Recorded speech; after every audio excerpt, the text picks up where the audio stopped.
নমস্কাৰ প্ৰিয় শ্ৰোতাসকল।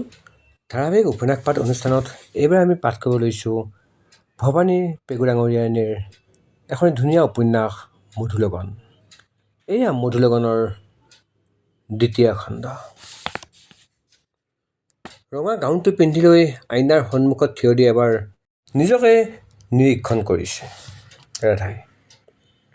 অসন্তুষ্টি তাইৰ দুচকুত ফুটি উঠিল। You are simply of comfortable in this type of dresses Radha. নিজকে কটাক্ষ কৰি পিঠিৰ জিপাৰটো বন্ধ কৰিবলৈ তাই যুঁজি থাকিল।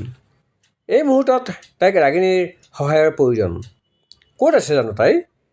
তেতিয়াই বাহিৰৰ পৰা ৰাগিনীৰ হাঁহিৰ ফুৰটো ভাহি আহিল। মাজে মাজে ঋষি, দেৱ আৰু মাকৰ মাতটো ভাহি আহিল।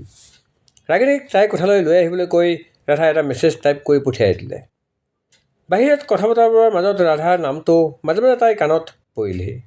ৰাধা। অতি আধুনিক চিন্তাধাৰাৰ মাকে এই পৌৰাণিক পুৰণিকলীয়া ৰাধা নামটোহে কিয় ৰাখিলে তাইৰ বাবে সেয়াও যেন এটা সাঁথৰ। তাই কেতিয়াবা এনেকুৱা অনুভৱ হয় যে ৰাধা নামটো মাকে নহয়, ৰাধিকা নামৰ কেয়াৰ টেকাৰ গৰাকীহে ৰাখিলে। আচলতে দ্বিতীয় সন্তান অৰ্থাৎ তাই ছোৱালী হৈ জন্ম লোৱাৰ বাবে প্ৰথমে মাকৰ দুখৰ অন্ত নাছিল। সেইবোৰ অৱশ্যে ৰাধাই আনৰ মুখেৰে শুনা কথাহে। Wow baby, you are looking gorgeous. ৰাগিনীয়ে সোমাই আহি ৰাধাক ৰঙা গাউনটোত দেখি উৎফুল্লিত হৈ পৰিল। ৰাধাই গুৰুত্ব নিদিলে। ৰাগিনীয়ে এনেও তাইক ধুনীয়াই দেখে সদায়। এয়া নতুন কথা নে? মেকআপবিহীন ৰাধাৰ মুখখনত ৰং চং লাগি থাকিলেও তাই মাই বিউটিফুল বেবী চিষ্টাৰ বুলিয়েই সাৱটি ধৰে। নধৰেনে? তাই মুখ ফুলাই ক'লে, পিছফালৰ জিপাৰটো লগাই দিয়াচোন। লগাব পৰা নাই মই নিজে। দীঘল জিপাৰটো টানি উঠাই দিলে ৰাগিনীয়ে। Thank U. উঠি আঁতৰি যাব খোজা ৰাধাক হাতত ধৰি পুনৰ বহুৱাই দিলে ৰাগিনীয়ে। But now? চুপচাপ বহি থাকা। হোৱা নাই ৰ'বা, অকণমান মেকআপ লগাই দিওঁ। উপায়হীন হৈ মুখত ৰাগিনীয়ে মেকআপ লগাই দি থকাৰ সময়খিনিত ধৈৰ্য ধৰি চকু মুদি বহি থাকিল ৰাধা। ৰাধাৰ কেঁকোৰা চুলিখিনিও সামান্য ধুনীয়াকৈ ক্লিপ এটা উঠাই খোপা এটা কৰিও দিলে যেন ৰাগিনীয়ে। Wow, just perfect baby. ৰাগিনীয়ে মুগ্ধ দৃষ্টিৰে আইনাত প্ৰতিবিম্বিত ৰাধাৰ কোমল মুখখনলৈ চাই ৰ'ল। ৰাধাইও নিজকে আইনাত চালে। তাইয়েই নে? নিজৰে সন্দেহ হৈ গ'ল ৰাধাৰ। তোমাক ধুনীয়া ছোৱালীজনীৰ ৰূপত মই আজি চাব খোজোঁ। ঋষিয়ে কোৱা কথাষাৰ তাইৰ মনলৈ আহিল। মনলৈ আৰু বহুত কিবাকিবি ভাৱ আহিল ৰাধাৰ। ঘৰৰ পুৰণি ফটো এলবামবোৰ চাই ৰাধাই আজিও খুব বেয়া পায়। কাৰণ সেই সময়ত সকলোবোৰ ফটোত ৰাধা ছোৱালী নহয়, ৰাধা ল'ৰাহে। বইজ কাট চুলি, টি চাৰ্ট, পেণ্ট, জোতা। সেইকাৰণে ৰাধাৰ মুখখনত সজাব পৰাকৈও কিবা এটা আছে বুলি সৰুৰে পৰা তাই ভাবিয়েই পোৱা নাই দেখোন। কিন্তু আজি বেয়া লগা নাই দেখোন। বিউটিফুল ৰাধা। নিজকে চাই ৰ'ল তাই আইনাত। এতিয়া মুখখন গোমঠা নকৰি হাঁহি দিয়া বেবী, ৰাগিনীয়ে মৰে মৰে ক'লে। কোমল মিচিকীয়া হাঁহি এটা ৰাধাৰ মুখমণ্ডলত সঁচাকৈয়ে বিয়পি পৰিল। বেলি দুবাৰ ক্ষণ তেতিয়া। দিগন্ত প্ৰসাৰী যেতিয়া অন্ধকাৰ নামি আহিল ধৰাৰ বুকুলৈ, কোমল এটা আবেলি তেতিয়াই শেষ হৈ আহিল। স্নিগ্ধ আকাশৰ বুকুত যেতিয়া তৰাবোৰ এটি এটিকৈ উজলি উঠিল, তেতিয়াই ৰাধা ৰাগিনীহঁতৰ ভিলাটো আৰু তাৰ সেউজীয়া চৌহদ সোণালী লাইটৰ পোহৰত উজলি উঠিল। ৰঙীন সাজ পোছাকেৰে এজন মানুহ ৰঙীন হৈ উঠিছে তেতিয়া। ৰঙা গাউনটোৰ দুফালে দুয়ো হাতেৰে কঁকালৰ তলৰ সামান্য দাঙি ধৰি যেতিয়া ৰাধা নিজৰ কোঠাৰ পৰা ওলাই আহিল, তেতিয়া ৰাধালৈ তথা লাগি চাই ৰ'ল ঋষিয়ে। লাহি গাত খাপ খাই পৰা তেজ ৰঙা গাউনটো, বিশেষ কাইদাত ঢিলা এটা খোপাত আবদ্ধ থকা চুলিকোছা, কাণৰ কাষেৰে তললৈ নামি বৈ পৰা চুটি লতা কেঁকোৰা চুলিতাৰি, দুচকুৰ গভীৰ কাজল আৰু মুখত পাতল প্ৰসাধনে তুলি ধৰিছে ঋষিৰ মনে বিচৰা কোমল ছোৱালীজনীক। ৰাধাক এই ৰূপতেই চোৱাৰ হাবিয়াস সি বুকুত কঢ়িয়াই লৈ ফুৰিছে সদায়। জিন্স টি চাৰ্ট পিন্ধি বাইক চলোৱা ছোৱালীজনী এই একেজনীয়ে নে বাৰু? দুখোজ আগুৱাই আহিল Rishi. You are looking awesome baby. Thank you. ৰাধাই লাহেকৈ হাঁহিলে। গাঁওটোৰ ৰঙীন তীৰবৰণীয়ে যেন লাহেকৈ ৰাধাৰ দুগাল চুমিলেহি। ঠিক তেতিয়াই ৰাগিনীও ওলাই আহিল।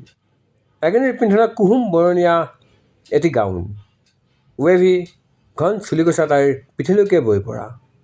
ডিঙিত তাই পিন্ধিছে এধাৰি মুকুতাৰ মালা। কাপোৰৰ ৰঙৰ লগত মিলি পৰাকৈ মুখত পাতল প্ৰসাধন। গৰ্জিয়াছ ৰাগিনী, ঋষিয়ে প্ৰশংসা কৰিলে। ৰিয়েলি মোকেই ধুনীয়া লাগিছেনে সঁচাকৈ ঋষি? বিশেষ ভংগীমাত ভুৰ তুলি ৰাধালৈ চাই চকু টিপিয়াই দিলে ৰাগিনীয়ে।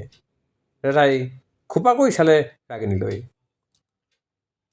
ৰাগিনীৰ যে এই য'তে ত'তে তাইক জোকোৱা স্বভাৱটো। ৰাগিনীক কিবা এটা ক'বলৈ লৈও ৰাধা ৰৈ গ'ল। মাকজনী দুহাত মেলি আগুৱাই আহিল দুয়োজনীৰ ফালে। এয়া মোৰ পৰী দুজনী। ৰাধা ৰাগিনী দুয়োজনীকে মাকে দুফালে সাবটি ধৰিলেহি। বেবী, তোমাক বহুত ধুনীয়া লাগিছে আজি। তুমি ভিতৰত সোমাই থকা হ'লে মই মানুহক কি বুলি। মাকৰ মুখৰ কথা শেষ হ'বলৈ নেপালেই। তাৰ আগতে সেই ঠাইৰ পৰা আঁতৰ হ'ল ৰাধা। ৰাগিনীৰ মাকৰ দুচকুৰে ধৈৰ্য ধৰিবলৈ ইংগিত দিলে। ৰাধাই মুখত গহীন হাঁহি এটা বিৰিঙাই চিনাকি সকলোকে সোধা পোছা কৰিলে। নিমন্ত্ৰিত বেছিভাগেই ৰাধাহঁতৰ পৰিয়ালৰ নিজৰেই মানুহ। মাক আৰু তাইৰ দেউতাকৰ পুৰণি ঘনিষ্ঠ বন্ধু বান্ধৱী, মাকৰ মানুহজনৰ বন্ধু বান্ধৱ, সম্বন্ধীয় মানুহবোৰ আৰু ৰাধা ৰাগিনীৰ কাজিনসকল। ঋষিৰ মাক দেউতাকো তাই মাত লগালে, স্বাস্থ্য পাতিৰ খবৰ ল'লে। সেইখিনি সময়তে ঋষি, দেৱ আৰু ৰাগিনী একাষে গৈ কেটাৰিঙৰ মানুহখিনিক কিবাকিবি প্ৰয়োজনীয় নিৰ্দেশনা দিলেগৈ। ৰাধাই মন কৰিলে ঋষি আৰু ৰাগিনীয়ে মিলি পাৰ্টিৰ খুব সুন্দৰ আয়োজন কৰিছে। বহাৰ এৰেঞ্জমেণ্টৰ পৰা আৰম্ভ কৰি পাৰ্টি হলৰ সজ্জা, lighting, catering, microphone, music band, মুঠতে সকলো। দুয়োৰ স্বভাৱ যে তেনেকুৱা, পাৰফেকশ্যনিষ্ট দুয়ো, একো কামতেই খুঁত নাৰাখে। Unlike you Radha. ৰাধাই নিজকে মনে মনে কটাক্ষ কৰিলে। যথাসময়ত কেক কটা পৰ্ব হৈ গ'ল।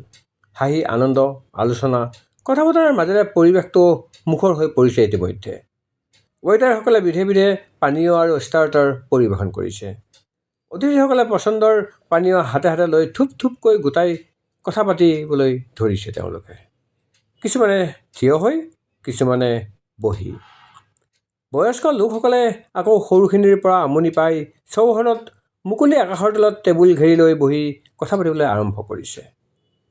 চেম্পেইনৰ এটা পেগ ঋষিৰ হাততো। ৰঙীন আবেলিটোৰ ৰঙে ৰঙীন কৰি তুলিছে ঋষিৰ মন মেজাজ। তাৰ পৰা আঁতৰে আঁতৰে ফুৰি সকলোৰে লগত কথা পতাত ব্যস্ত হৈ থকা ৰাধাক তাৰ দুচকুৱে অনুসৰণ কৰিবলৈ লৈছিল। অকণমান ৰাধাৰ কাষ চাপি নিৰলে মনৰ কথা পাতিবলৈ এক প্ৰকাৰ ভিতৰি সি আতুৰ হৈ উঠিল। ঋষিৰ দুচকুৰ চাৱনিয়ে ভিতৰি অপ্ৰস্তুত কৰি তুলিছিল ৰাধাক। Ladies and gentlemen, may I kindly draw your attention please. মাইক্ৰফোনত ভাহি অহা দেৱৰ মাতটোৱে হঠাৎ সকলোৰে মনোযোগ কাঢ়ি নিলে। ৰাধায়েও ঘূৰি চালে তালৈ। প্ৰথমেই বিবাহ বাৰ্ষিকীৰ অযুত শুভকামনা আংকল এণ্ড আণ্টিলৈ। থেংক ইউ দেৱ, ৰাধাৰ মাকে হৰ্ষিত সুৰত ক'লে। মোৰ এজন বিশেষ আৰু বিশেষ বন্ধু আজি আমাৰ মাজত আছে। সি খুব ধুনীয়া গান গায়। গতিকে মই মোৰ বন্ধুক অনুৰোধ কৰিছোঁ আমাক সকলোকে এটা ধুনীয়া গান গাই শুনাবলৈ, ইয়াত উপস্থিত সকলোৱে উপভোগ কৰিব পৰাকৈ। ৱাও! কেইবাটাও অত্যুৎসাহী কণ্ঠ সমস্বৰে চিঞৰি উঠিল। হাত চাপৰি ৰোলৰ মাজে মাজে ড্ৰাম ছেটৰ এটা দুটা বিট লগে লগেই বাজি উঠিল। বিশেষভাৱে সজোৱা অস্থায়ী মিউজিকেল প্লেটফৰ্মটোক ৰঙীন ছাঁ পোহৰে আৱৰি ধৰিছিল ইতিমধ্যে। তাৰপিছত মাইক্ৰফোনত ভাহি আহিল এটা গুৰুগম্ভীৰ স্বৰ। সেই কণ্ঠ ৰাধাৰ অচিনাকি। মোৰ বন্ধুৰ অনুৰোধ মই মানিম, কিন্তু এটা চৰ্তত। চৰ্তটো কি? ছোৱালীজাকে সমস্বৰে চিঞৰি উঠিল। If he agrees to play the piano for me. Wow! Come on Dev, তুমি পিয়ান বজাবই লাগিব, সৰু ছোৱালীটোৰে আবদাৰ কৰিলে ৰাগিনীয়ে। চৰ্ত মানি লৈছোঁ বন্ধু, দেৱে হাঁহি হাঁহি ক'লে। ৰাগিনীয়ে উৎসাহতে তালৈ চাই থাম্বছ আপ কৰি দেখুৱালে। ৰাধাই দেৱৰ বন্ধুজনৰ মুখখন চাবলৈ চেষ্টা কৰিলে। নাই, দেখা নাপালে তাই ভালকৈ। ৰাধাই মাত্ৰ দেখিলে দেৱৰ বন্ধুজন মিউজিকেল প্লেটফৰ্মবোৰৰ মধ্যবিন্দুত থকা চকী এখনত বহি লৈ অতি নিপুণৰে গীটাৰত ষ্ট্ৰিঙৰ আঙুলি বোলাবলৈ আৰম্ভ কৰিছে। বিৰক্তিদায়ক কথা বতৰা হাঁহিবোৰক চেৰ পেলাই গীটাৰ আৰু পিয়ানোৰ সংমিশ্ৰিত সুমধুৰ ঝংকাৰে পৰিৱেশটোক হঠাতেই আৱৰি ধৰিলেহি। মায়াময় হৈ উঠিল সন্ধিয়াটো। এটা ভাল লগা ভাৱত ৰাধাৰ বুকুখন নিজৰ অজানিতে ঢিপ ঢিপাই উঠিল। গীটাৰৰ সুমধুৰ ঝংকাৰ, পিয়ানোৰ সুৰ, তাৰ তালে তালে ড্ৰামৰ বিট। গীটাৰত যাদুকৰী সুৰ তুলিবলৈ আৰম্ভ কৰা সেই দীঘল দীঘল আঙুলিকেইটালৈ চাই থাকোঁতেই হঠাৎ ঋষি আহি তাইৰ সন্মুখত থিয় দিলেহি। তাইৰ হাতখন সি নিজৰ হাতত তুলি ল'লে। অকণমান ডান্স কৰোঁ ব'লা বেবী, ঋষিয়ে সৰুকৈ ক'লে। কিন্তু তাই বাধা দিবলৈকে নাপালেই। তাৰ আগতে ঋষিয়ে তাইক হাতত ধৰি টানি লৈ গ'ল ডান্স ফ্ল'ৰলৈ। মানুহবোৰে সংগীতৰ তালত দুলিবলৈ আৰম্ভ কৰিছেই ইতিমধ্যে। একাষে মুখত হাঁহি বিৰিঙাই বহি ৰৈছে ৰাগিনী। ৰাগিনীৰ চকুৱে চকুৱে পৰাত ৰাধাই ভুৰ কোচাই মুখখন এক বিশেষ ভংগীমা কৰি কাবৌ কৰা দৃষ্টিলৈ চালে। কিন্তু একো লাভ নহ'ল। ওলোটা গোল কৰি আৰু ডাঙৰ কৰি দেখুৱাই ৰাধাক দমহে দিলে ৰাগিনীয়ে। তাৰপাছত ঋষি ৰাধাক উদ্দেশ্যি ৰাগিনীয়ে এটা ফ্লাইং কিছ দি থাম্বছ আপ কৰিলে। ঋষিৰ সোঁহাতৰ আঙুলিবোৰক ক্ৰমান্বয়ে ৰাধাৰ বাওঁহাতৰ আঙুলিত মেৰ খাই সোমাই পৰিল। ৰাধা উচপুচাই উঠিল। ঋষিয়ে নুশুনিলে। তাইৰ বাওঁ হাতখনৰ সৈতে নিজৰ সোঁ হাতখনৰ শৰীৰৰ পৰা অকণমান নিলগাই ৰাখিছিল ঋষিয়ে। তাৰ বাওঁ হাতখনে ইতিমধ্যে তাইৰ সোঁ কাণখন মেৰিয়াই ধৰিছিল। সুৰৰ লহৰ উঠিল আৰু সেই লহৰত লাহে লাহে দুলিবলৈ ধৰিছিল ঋষি আৰু ৰাধা। কুছ ইছ তৰহ। ৰাধাৰ আধা মনোযোগ গীতটোলৈকে গ'ল। ঋষিৰ কাষৰেই মূৰটো সামান্য বেঁকাকৈ হালি তাই চাবলৈ চেষ্টা কৰিলে দেৱৰ গায়ক বন্ধুজনৰ মুখলৈ। সি তেতিয়াও মুখখন সামান্য তল কৰি বহি ৰৈছে। তাৰ ওখ অৱয়ব আৰু জোঙা নাকটোহে দেখিলে ৰাধাই। সি পিন্ধা ডাৰ্ক গ্ৰে ছুটযোৰে তাৰ মুখখন অধিক ৰহস্যময় কৰি তুলিছে যেন। নিপুণতাৰে সি গীটাৰত সুৰৰ ঝংকাৰ তুলিছে। কি সুগভীৰ কণ্ঠ, কি ধুনীয়া সুৰ। গীটাৰ বজাই নিজৰ কোঠাত ঘণ্টা ঘণ্টা ধৰি গীতৰ আখৰা কৰিও ইমান গভীৰতা, ইমান মধুৰতা তাই নিজৰ কণ্ঠলৈ আনিব পৰা নাই আজিলৈকে। মনোযোগ ক'ত তোমাৰ বেবী, ঋষিয়ে কাণে কাণে সুধিলে। তেতিয়াহে যেন ৰাধা বাস্তৱলৈ ঘূৰি আহিল। ঋষিয়ে সমস্ত আকুলতাৰে তাইলৈকে চাই ৰৈছে। দুখী দুখী ভাৱ এটাই ৰাধাৰ মুখত ক্ৰিয়া কৰিলেহি পুনৰ। তুমি ঋষিক কষ্ট দিব নোৱাৰা ৰাধা, তুমি শপত খাইছা। তাই ঋষিক সংগ দিবলৈ চেষ্টা কৰিলে। ঠিক তেতিয়াই তাইৰ দৃষ্টি পৰিল মাকৰ ওপৰত। মাকৰ কাষত মানুহজন। তেওঁলোক দুয়ো হাতত ধৰাধৰিকৈ থিয় হৈ ৰৈছে। মুখত দুয়োৰে সুখী সুখী হাঁহি। কিবা এটা ভাল নালাগিল ৰাধাৰ। ধুনীয়া পৰিৱেশটো হঠাৎ যেন সলনি হৈ পৰিব খোজে। অতৃপ্ত এযোৰ চকু তাইৰ দুচকুৰ আগত ভাহি আহিল। ঠিক ইয়াতেই এই একেধৰণেই আগতেও পাৰ্টি হৈছিল বহুতবাৰ। তেতিয়া দেউতাক আছিল আৰু মাকৰ এই মানুহজন দূৰে দূৰে ৰৈছিল। দূৰৰ পৰাই তেওঁ ৰাধাৰ মাকলৈ চাইছিল। আৰ চকুৰ এই দুয়োৰে দুচকুৰ ভাষা বিনিময় হৈছিল। দেখা নাছিলনে ৰাধাই সেইবোৰ? ঘৃণাবোৰ উজাই আহিল ৰাধাৰ বুকুলৈ। Baby, look at me. মই উশাহ পোৱা নাই ঋষি, প্লিজ মোক যাবলৈ দিয়া। তুমি মোক ইয়াতে এৰি ক'লৈকো যাব নোৱাৰা বেবী, ঋষিয়ে জেদ কৰিলে। তাক দুখ দিব বিচৰা নাছিল ৰাধাই। তাই শপতো খাইছিল। তথাপি নিজকে ঋষিৰ বন্ধনৰ পৰা মুক্ত কৰি দৌৰি ওলাই গ'ল ৰাধা। বাৰাণ্ডাত ভৰি দিওঁতেই কোনোবাই পিছফালৰ পৰা ৰাধাক কেৰাগুটিত ধৰি মুঠি মাৰি ধৰিলে সজোৰে। ৰাধা ৰৈ গ'ল। বেবী, তুমি অন্ততঃ আজি ঋষিক অপমান কৰিব নালাগিছিল, মাকে কঠিন সুৰত ক'লে। মোৰো ঋষিক অপমান কৰাৰ উদ্দেশ্য নাছিল। এতিয়া মই ঋষিক অকলে এৰি থৈ আহিছোঁ। তাৰ কাৰণ কেৱল তুমি আৰু তোমালোকৰ মা। I hate you. And I just head your husband. এইখিনি কথা ৰাধাই চিঞৰি ক'বলৈ মন গৈছিল, কিন্তু তাই এইবোৰ একোৱেই নক'লে। তাই অৱসুৰত মাত্ৰ ক'লে, মোৰ ইচ্ছা যোৱা নাই তাত থাকিব। বেবী, তুমি নাপাহৰিবা, ঋষি আৰু তোমাক একেলগে দেখাটোৱেই তোমাৰ দেউতাৰ শেষ ইচ্ছা আছিল। মাকৰ কাঢ়া আৰু দুচকুৰ চাৱনিত অসীম ঘৃণাৰে চকু মিলাই ৰাধাই ক'লে। বুকুৰ সমস্ত ঘৃণাখিনি তাই দুচকুলৈ যেন উভৰি উঠিল। তুমি জানা মা, এইখন ঘৰ, ইয়াৰ প্ৰতিটো চুকৰ কোণত দেউতাৰ স্মৃতি আছে। এই ঘৰখনৰ ভিতৰতে তুমি তোমাৰ নতুন হাজবেণ্ডৰ লগত দপদপাই ফুৰোঁতে, পাৰ্টি কৰোঁতে তোমাৰ অকণো বেয়া নালাগেনে? তোমাৰ হাতত হাত থৈ গীত শুনি থাকোঁতে দেউতাই দেখি থকা যেন অনুভৱ নহয়নে তোমাৰ? নে সেয়াও দেউতাৰে শেষ ইচ্ছা আছিল? ৰাধা, এই ঘৰ যিমান তোমাৰ দেউতাৰ সিমানেই মোৰো। দেউতাই যদি বনাইছিল, মই ইয়াক সজাইছিলোঁ। আৰু তুমি হয়তো পাহৰি গৈছা, মই নিজৰ ইচ্ছাত দ্বিতীয় বিবাহ কৰা নাই, নহয়নে মা? ৰাধাই তাচ্ছিল্য কৰিলে। ৰাধা, তুমি মোৰ মুখে লাগি আছা। খঙত মানুহজনীৰ মুখখন কঁপি উঠিল। ৰাধাই জানো খাতিৰ কৰে? তাই শান্ত তীক্ষ্ণ সুৰত ক'লে, আই হেট ইউ মা। তোমাৰ সমান মিছলীয়া মই কাকো দেখা নাই। ৰাধা, ঠাচকৈ সজোৰে এপাত চৰ বহুৱাই দিলে মাকে ৰাধাৰ গালত। ৰঙা পৰা গালত নিজৰ হাতৰ তলুৱা ৰাখিলে ৰাধাই। দুচকু উচপি পৰিল তাইৰ চকুলোৰে। তাই দিনা একো নক'লে, মাত্ৰ মুখ ঘূৰাই দৌৰি গ'ল ঘৰখনৰ সেই বিশেষ কোঠাটোৰ দিশে।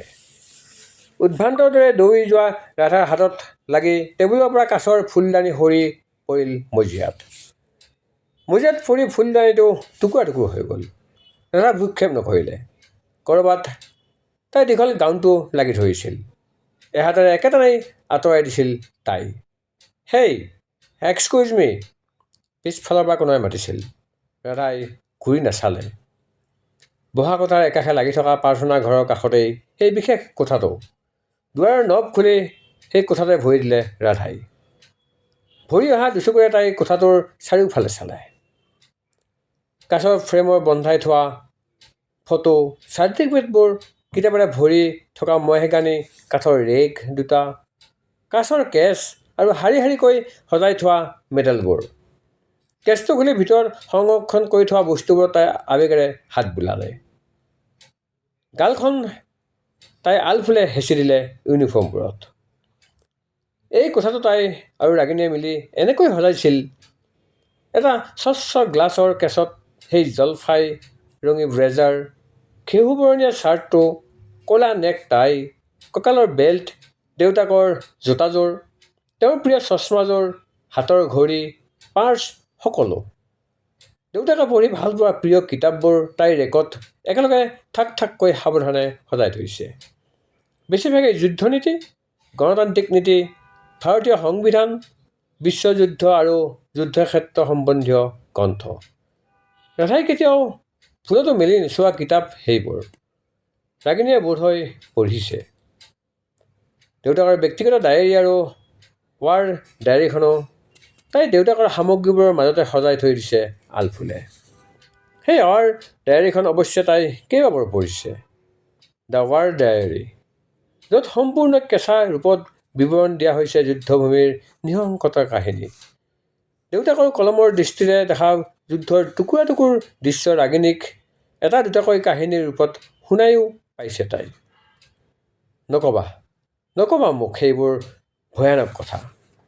শুনিলেই কঁপি উঠে ৰাগিনী, গা শিয়ৰি উঠে ৰাধাৰো। তথাপি তাই পঢ়ে, কাৰণ সেই ৱাৰ ডায়েৰীখন পঢ়িলে তাই দেউতাকৰ একালৰ পৃথিৱীখনত সোমাই পৰিব পাৰে। দেউতাকৰ মনৰ উদ্যম, সাহস, ডিচিপ্লিন আৰু কষ্টবোৰৰ মাজত নিজক নিমজ্জিত কৰি দেউতাকক তাই অনুভৱ কৰিব পাৰে।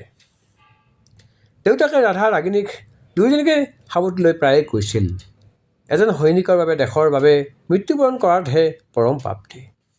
সেয়া গৌৰৱময় মৃত্যু, যাৰ আন এটা নাম অমৰত্ব। ৰাধা ৰাগিনী খুব সুখী হৈছিল যেতিয়া ৰিটায়াৰমেণ্ট লৈ দেউতাক ঘৰলৈ ঘূৰি আহিছিল। কেতিয়াবা ৰাধাৰ অনুভৱ হয়, দেউতাকে ৰিটায়াৰমেণ্ট লৈ ঘৰলৈ নহা হ'লেও যেন ভালেই আছিল। অন্ততঃ বহু কথাই তেওঁ জানিবলগীয়া নহ'লহেঁতেন মৃত্যুৰ আগমুহূৰ্তত। অন্ততঃ প্ৰতাৰণাকেই ভাল পোৱা বুলি ভাবি সুখেৰে যি থাকিব পাৰিলেহেঁতেন তেওঁ আঁতৰে আঁতৰে। যুদ্ধক্ষেত্ৰত সৈন্যৰ মনোবল বঢ়োৱা মানুহজনৰ নিজৰেই মনোবল যেন হেৰাই পৰিছিল ক'ৰবাত। মাতৃভূমিৰ বাবে শ্বহীদ হৈ গৌৰৱময় মৃত্যুক তেওঁ আঁকোৱালি ল'বলৈ নেপালে। হৃদৰোগে তেওঁক ভলণ্টেৰী ৰিটায়াৰমেণ্ট ল'বলৈ বাধ্য কৰাইছিল। পিছলৈ ডক্তৰে কৰ্কট ৰোগো ধৰা পেলাইছিল দেউতাকৰ পাকস্থলীত। আৰু তেনেকৈয়ে মোৰ সৰু বেবীজনী বুলি তাইক কপালত সশব্দে চুমা দিয়া দেউতাক এদিন হঠাতে নোহোৱা হৈ গ'ল। অস্ফুট স্বৰত ৰাধা চুপি উঠিল।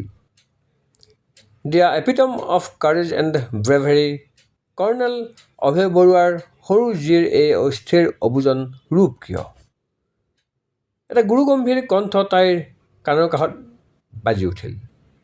উচপ খাই ঘূৰি চাওঁতেই তাই অশ্ৰুসিক্ত মুখখনে খুন্দা মাৰি ধৰিলে আগন্তুকৰ সোঁবাহুত।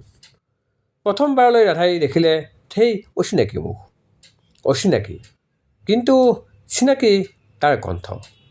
ৰাধাৰ ভুল নহয়, কিন্তু সি ইয়ালৈকে আহিল কিয়?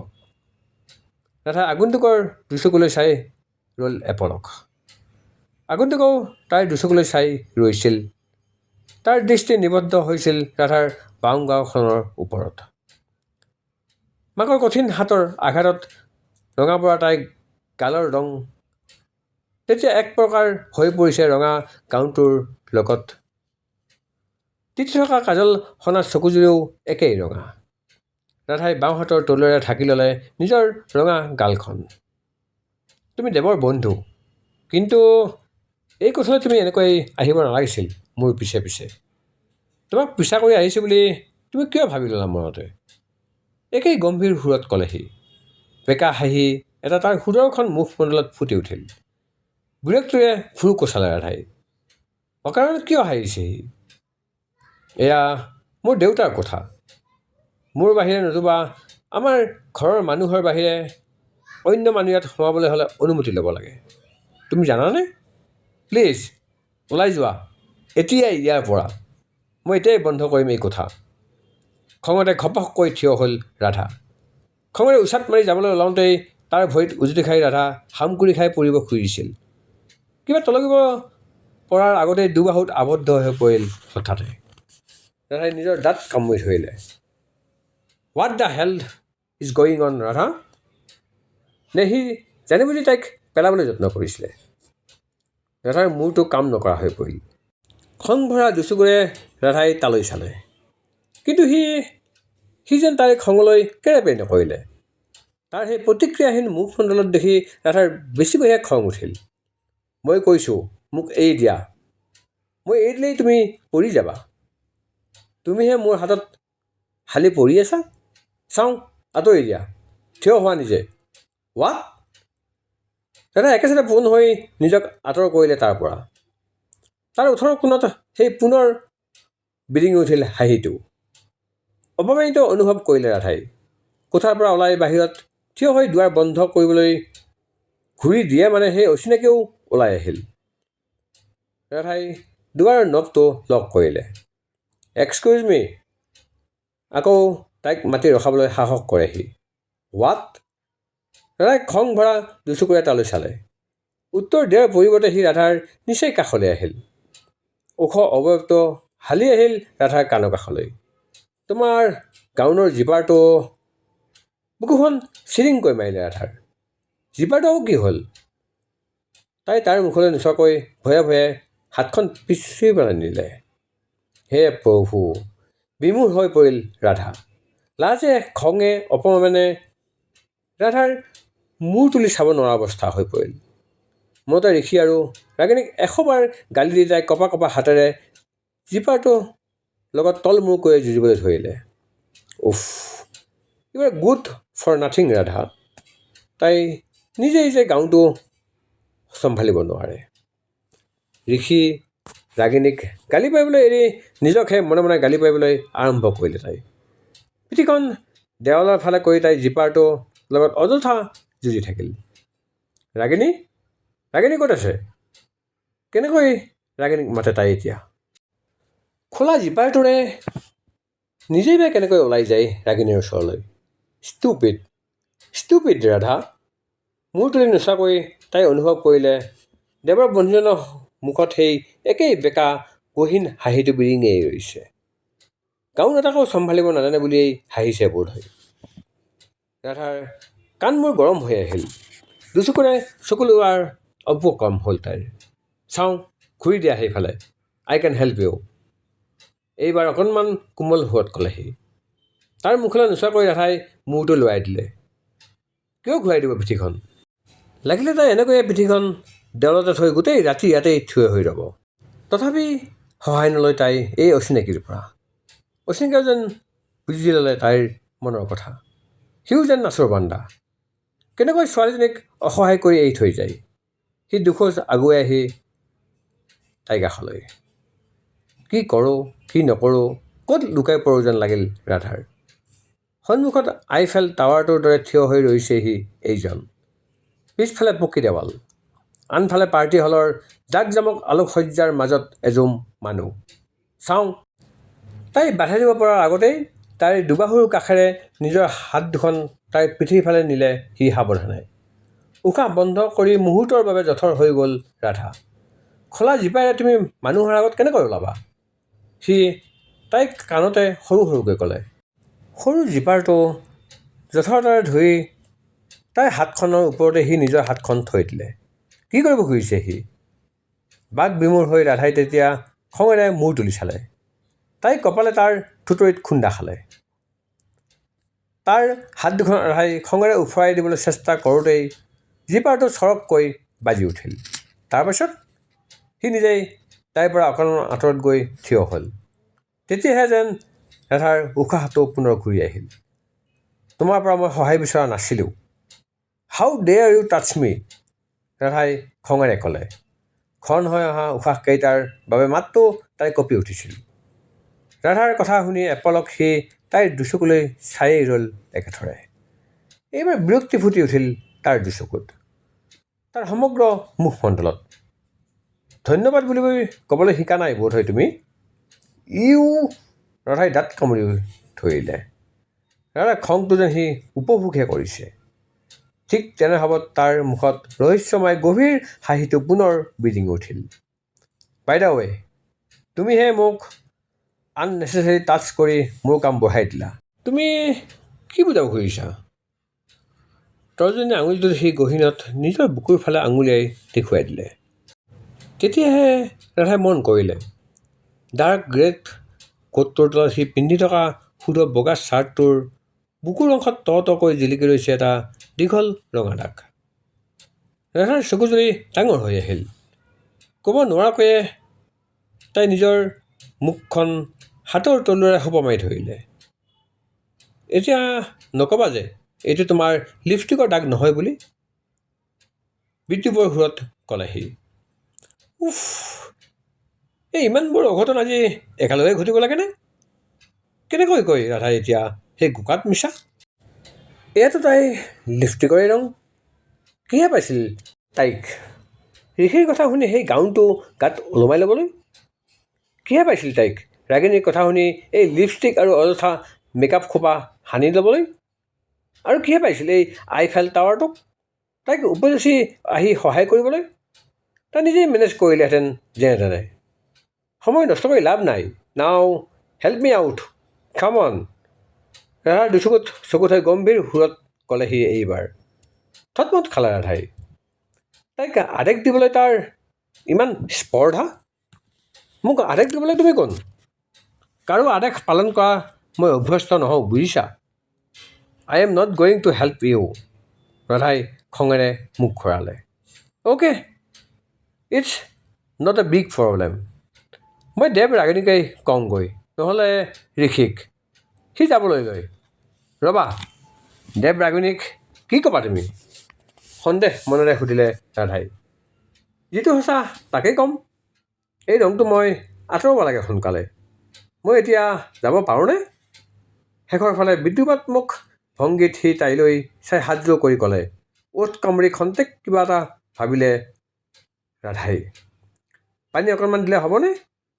তাই সুধো নুসুধোকৈ সুধিলে। ডিছকাষ্টিং। পানীৰে মই ইয়াত কেনেকৈ ধুম? ৱাছৰুম কোনফালে আছে? সি বিৰক্তি ভৰা সুৰত ক'লে। আহল বহল বহা কোঠাটোৰ লগতে লাগি থকা কমন ৱাছৰুমটোলৈ ৰাধাই লৈ গ'ল তাক। তাত চাবোন চাৰ্ফ যি আছে তাকেই লগাই ধুই লোৱা, সোনকালে কৰা মুঠতে। দুৱাৰমুখৰ পৰাই ৱাছ বেচিনৰ দিশে আঙুলিয়াই দিলে তাই। সি বিৰক্তি ভৰা মুখেৰে তাইলৈ ঘূৰি চালে।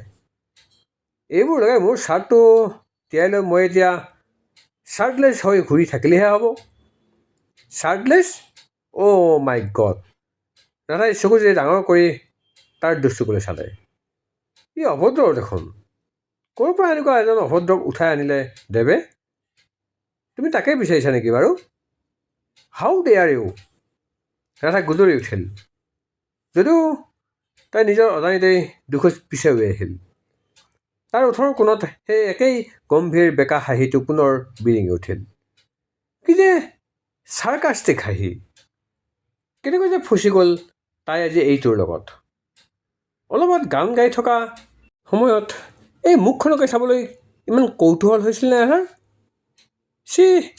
চি ৰাধা, ইয়াতকৈ বেছি কি কৰিব লাগে মই নাজানো। তুমি নিজেই কিবা এটা উপায় কৰি লোৱা নহ'লে। ময়েই নাজানো তুমিয়ে বা কি উপায় কৰা। তুমিহে লগাইছা এই দাগ। ৰাগিনীক মাতি দিয়াগৈ, নহ'লে মই নিজেই তাইলৈ ফোন এটা কৰোঁ ৰ'বা। এই বুলি কৈ সি নিজৰ মোবাইলটো হাতত তুলি ল'লে। ৱেইট, মই চেষ্টা এটা কৰোঁ, তাই খৰধৰকৈ ক'লে। তাৰ চাৰ্টত লগা এই দাগ দেখিলে ৰাগিনীয়ে কি ক'ব একো ঠিক নাই। আৰু ঋষি? সিটো খঙেই কৰিব তাইক। Come on, do it fast, don't waste my time. মোবাইলটো সি আকৌ পকেটত ভৰাই থ'লে। তাৰ কথাৰ সুৰ শুনি ৰাধা খঙত জ্বলি উঠিল। খঙৰ কোবত তৰ্জনী আঙুলিটো তাই টোৱাই ধৰিলে তাৰ সন্মুখত। মোক আদেশ দিয়াৰ দুঃসাহস নকৰিবা বুজিছা?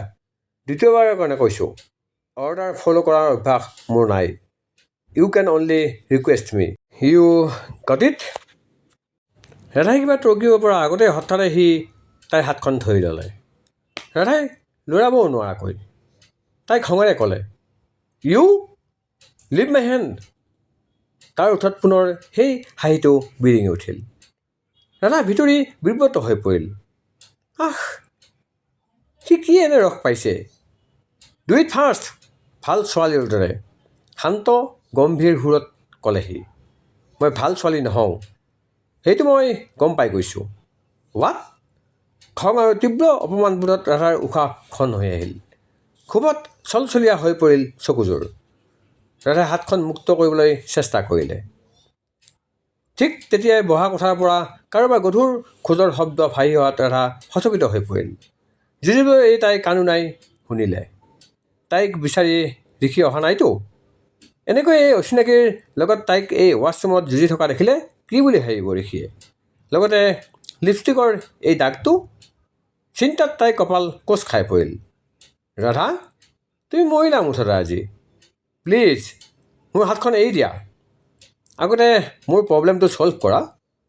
প্ৰতিক্ৰিয়াহীন মুখেৰে ক'লে সি। এটা খং ভৰা নিশ্বাস এৰি তাই ক'লে, অ'কে। তাৰ হাতৰ মুঠি শিথিল হৈ অহাৰ লগে লগেই তাই নিজৰ হাতখন এচাৰ মাৰি আঁতৰাই আনিলে। লিপষ্টিকৰ দাগ কেনেকৈ আঁতৰাই? কি লগাব কি নলগাব ভাবি টুথপেষ্টটোকে উঠাই আনিলে তাইৰ হাতত। সেইটো তাই তালৈ আগবঢ়াই দিলে। টুথপেষ্টটোৱে কি কৰিম মই? সেইটোৰে কি কৰিব লাগে? মই একো নাজানো। সি মূৰটো লৰাই একো নজনাৰ দৰে অন্য ফালে চালে। বিৰক্তিয়ে সীমা চেৰাই যাব খোজে ৰাধাৰ। Just get rid of him Radha. টুথপেষ্টৰ এটা লেয়াৰ বহুৱাই দিম, গমেই নাপাব কোনোৱে। আৰু চিৰিয়াছ? প্লিজ এইটো পেলাই দিয়া। অকণমান কপাহ আৰু চেনিটাইজাৰ দিয়া, নহ'লে স্প্ৰিট জাতীয় কিবা। খঙে লাজে ৰাধা ৰঙা পৰিল। সেই সাধাৰণ জ্ঞান কোনো যে তাই নাই। জাষ্ট ৱেইট বুলি কৈ লৰালৰিকৈ ৰাধা নিজৰ কোঠালৈ গ'ল। চেনিটাইজাৰত কপাহ টুকুৰা তিয়াই লৈ ৰাধা ঘূৰি আহে মানে তেতিয়াও বিৰক্তি ভৰা মুখেৰে ৰৈয়ে আছিল সি ৱাছৰুমৰ ভিতৰতেই। ক'ত ৰং লাগিছে ভালকৈ চাই তুমিয়ে মচি দিয়াচোন প্লিজ। খঙেৰে কিবা ক'বলৈ লৈছিল ৰাধাই, যদিও শেষৰ প্লিজ শব্দটো শুনি ৰাধা ৰৈ গ'ল। মিছামিছি সময় নষ্ট কৰি লাভ নাই বুলি মনতে ভাবি তাই অকণমান আঁতৰতে থিয় হৈ কপাহ টুকুৰা সংকোচেৰে মুচিবলৈ ধৰিলে চাৰ্টত লগা দাগটো। চেনিটাইজাৰৰ কাৰা গোন্ধক চেৰ পেলাই পাৰফিউমৰ বনৰীয়া সুবাস এটা ৰাধাৰ নাকত লাগিলহি।